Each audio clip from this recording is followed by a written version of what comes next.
overcome the huge challenge of the doctor-to-patient ratio, the late Professor John Evans Atta Mills-led government directed the then Vice President John Mahama to negotiate with the Cuban authorities an arrangement to send young Ghanaians to Cuba to study medicine.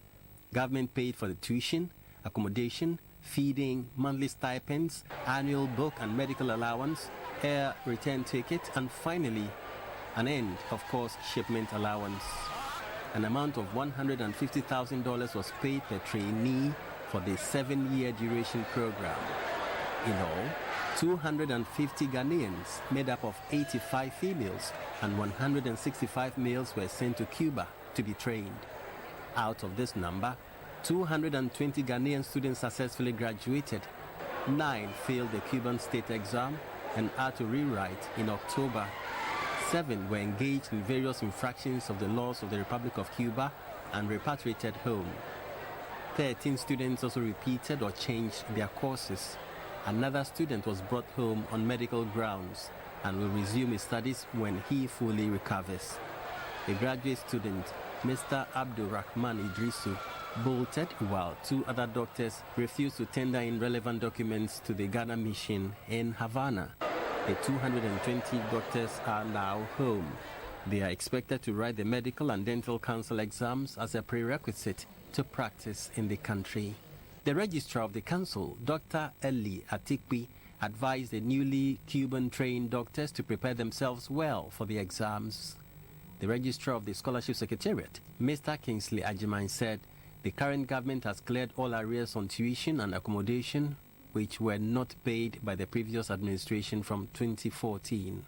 What you should bear in mind as graduates is that this government, led by the able leadership of His Excellency President Nana Addo Dankwa Akufo-Addo, also sacrificed, just as Prophet Ibrahim did, by prioritizing the request from the Cuban Medical Services for the payment of tuition, accommodation, and feeding fees, which was due them for the 2014, 2015, 2016, and 2016-2017 academic years.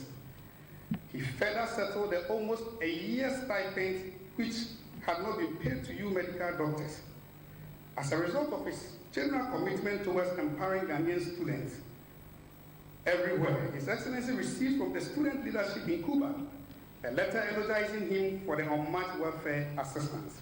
The Deputy Minister for Health, Mr. Alexander Aban, asked the newly trained doctors to sacrifice in service for the nation. Don't think that wherever you are and the services that you are rendering will go unnoticed. No, you will definitely be found out that you are rendering that sacrifice. Ghana has sacrificed for you, you must also sacrifice for Ghana. Some of the newly Cuban medical trainees told GBC News that they are ready to serve the country. The training, basically, it introduces you to the patient right from the first year. So at the end of the day, when you are done, you come out with confidence to be able to face patients. We have acquired other experiences that we may never have if we were to study in Cuba. And in a whole, I think it has impacted greatly in our lives. And we are grateful to the government of Ghana for taking us to Cuba, and we are back home ready to serve our communities and our country as a whole. The 2019